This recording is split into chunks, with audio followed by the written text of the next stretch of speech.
Hello everyone, welcome back to our YouTube channel. तो हम पढ़ रहे थे आनंदवर्धन का ध्वनि सिद्धांत। तो पहले के हमारे वीडियो में हमने आनंदवर्धन का ध्वनि सिद्धांत और उसमें स्फोटवाद किसे कहते हैं और स्फोटवाद से क्या तात्पर्य है उसके बारे में पढ़ा।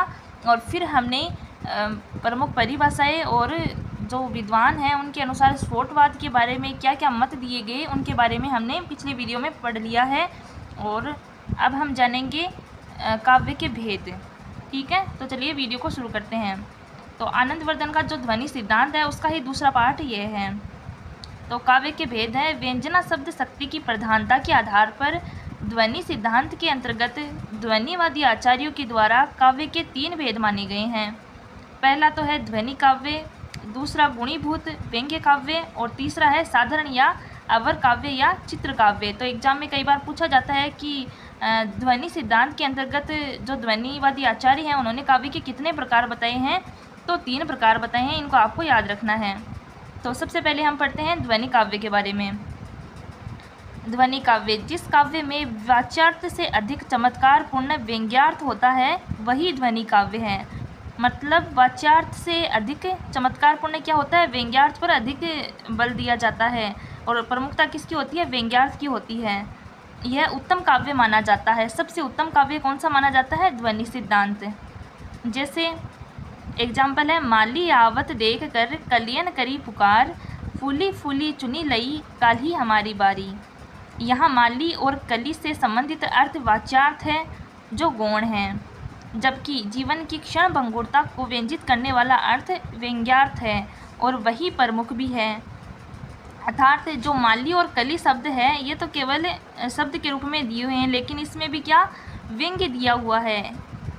ठीक है, इस प्रकार वाच्यार्थ की अपेक्षा व्यंग्यार्थ प्रमुख होने के कारण यह ध्वनि काव्य का उदाहरण है। ठीक है, ध्वनि काव्य का दूसरा उदाहरण है, नहीं पराग नहीं मधुर मधु नहीं विकास ई काल, अली कली ही सो बंध्यो आगे कौन हवाल। तो इसमें जो वाच्यार्थ दिया गया है उससे भी चमत्कार पूर्ण क्या है, इसमें व्यंग्यार्थ इससे भी चमत्कार पूर्ण है। ठीक है, और फिर दूसरा है गुणीभूत व्यंग्य काव्य। ठीक है, जिस काव्य में वाच्यार्थ की अपेक्षा व्यंग्यार्थ गौण या कम चमत्कार कारक होता है वह गुणीभूत व्यंग्य काव्य है। और ध्वनि काव्य था उसमें क्या था, उसमें व्यंग्यार्थ अधिक चमत्कारपूर्ण था वाच्यार्थ की अपेक्षा। ओके, यह मध्यम श्रेणी का काव्य माना जाता है। जैसे अन देखे देखन चहे, देखे बिछुरन भीत, देखे बिन देखे हु पे तुम सो सुख नहीं मीत। प्रस्तुत पद्य में कोई नवयुवती अपने प्रियतम से कहती है कि आपके दिखाई न देने पर दर्शन की उत्कंठा बनी रहती है और दर्शन होने पर वियोग का भय व्याप्त हो जाता है, अतः मुझे तो दोनों ही स्थितियाँ कष्टकारक हैं। तो काव्य का तीसरा भेद कौन सा है, साधारण या अवर या चित्र काव्य। जिस काव्य में व्यंग्यार्थ नहीं होकर केवल वाच्यार्थ होता है वह साधारण या अवर या चित्र काव्य कहलाता है। जैसे तो पर वारो उर्वशी सुन राधिके सुजान, तू मोहन की उर्वशी हुए उर्वशी समान। तो ये नोट करना है, आचार्य पंडित राज जगन्नाथ ने इन तीनों प्रकार के काव्यों का श्रेणी निर्धारण निम्नानुसार किया है।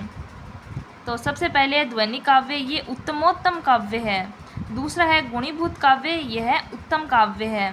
और तीसरा है चित्र काव्य, इसे क्या कहते हैं, मध्यम काव्य। तो इनको भी आपको ध्यान में रखना है। ओके, अब हम जानते हैं ध्वनि काव्य के भेद। ध्वनि काव्य के मुख्यतः 2 भेद माने जाते हैं। पहला तो है अभिधामूला ध्वनि या विवक्षित तान्य परवाच्य ध्वनि, दूसरा है लक्षणामूला ध्वनि या अविवक्षित वाच्य ध्वनि। ठीक है, तो सबसे पहले हम देखते हैं अभिधामूला या विवक्षित तान्य परवाच्य ध्वनि। जिस ध्वनि में वाच्यार्थ अर्थात मुख्यार्थ या अभिधेयार्थ की आवश्यकता बनी रहती है, अर्थात वाच्यार्थ वांछनीय और प्रयोजनीय होता है तथा वह अन्य परक या व्यंग्यनिष्ठ होता है, वह अभिधामूला या विवक्षित तान्य परवाच्य ध्वनि कहलाती है। इसमें व्यंग्यार्थ वाच्यार्थ पर आश्रित रहता है। इस ध्वनि के पुनः 2 उपभेद कर दिए जाते हैं। पहला है संलक्ष्य क्रम व्यंग्य ध्वनि और दूसरा है असंलक्ष्य क्रम व्यंग्य ध्वनि। ठीक है, तो सबसे पहले हम जानते हैं संलक्ष्य क्रम व्यंग्य ध्वनि को। जिस काव्य में वाच्यार्थ का स्पष्ट बोध होने के बाद व्यंग्यार्थ प्रकट होता है वहाँ संलक्ष्य क्रम व्यंग्य ध्वनि मानी जाती है। इसे अनुरण ध्वनि भी कहा जाता है। तो आप इतने बड़े नोट्स को देखकर ऐसे जानेंगे कि इतना बड़ा नोट्स कैसे दिया गया है, हमें कैसे याद होंगे। तो आपको याद रखना होगा कि पाश्चात्य जो काव्य शास्त्र है उसमें जो टीजीटी, पीजीटी और फर्स्ट ग्रेड, सेकंड ग्रेड में 10-11 नंबर के क्वेश्चन पूछे जाते हैं। तो आपको इन नोट्स को एकदम ध्यान से पढ़ना है, एक एक पॉइंट को आपको ध्यान में रख के चलना है, ठीक है। टू द पॉइंट आपको लिखने हैं सारे नोट्स, और सारे मतलब जो प्रकार दिए हुए हैं उनको ध्यान से पढ़ना है, ठीक है। तो इसका उदाहरण है, जो पहाड़ को तोड़ फोड़ कर राह बनाता, जीवन निर्मल वही सदा जो आगे बढ़ता। तो इसमें क्या होता है, वाच्यार्थ का स्पष्ट बोध होने के बाद व्यंग्यार्थ प्रकट हो जाता है। और संलक्ष्य क्रम व्यंग्य ध्वनि को क्या कहा जाता है, अनुरणन ध्वनि भी कहा जाता है। फिर दूसरा प्रकार है असंलक्ष्य क्रम व्यंग्य ध्वनि, जिस काव्य में वाच्यार्थ के ग्रहण करते ही हम व्यंग्यार्थ से अभिभूत हो जाते हैं। यह ध्वनि न्यायिकों के शतपत्र भेद न्याय सिद्धांत पर कार्य करती है। भावभेद के आधार पर असंलक्ष्य क्रम व्यंग्य ध्वनि 8 प्रकार की मानी जाती है। पहला रस, दूसरा भाव, तीसरा रसाभास, चौथा भावाभास, पांचवा भावोदय, छठवां भाव संधि, सातवां भाव शांति, आठवां है भाव सबलता। तो अब इसका उदाहरण देखते हैं। उठी उठी पहिरी सनाह अभागे, जहत है गाल बजावन लागे, लेहु छुड़ाए सिय कह कहू, धरी बांधो नृप बालक दोऊ, तोरे धनुष काज नहीं सराई, जीवत हमहि कुंवरी को बरई, जो विदे है कछु करहि सहाई, जीतहु समर सहित दोऊ भाई। तो वी रस क्या है, रसाभास।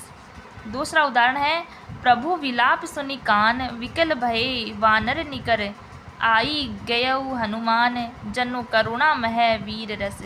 तो करुण रस भाव शांति। तो इसके 2 उदाहरण हैं, आपको इनको याद रखना है। फिर दूसरा प्रकार है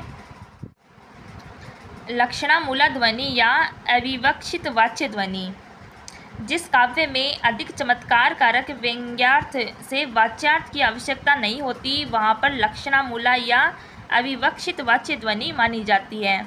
इसमें व्यंग्यार्थ लक्ष्यार्थ पर आश्रित रहता है। इसके भी पुनः 2 उपभेद कर दिए जाते हैं, अर्थांतर संक्रमित और दूसरा है अत्यंत तिरस्कृत।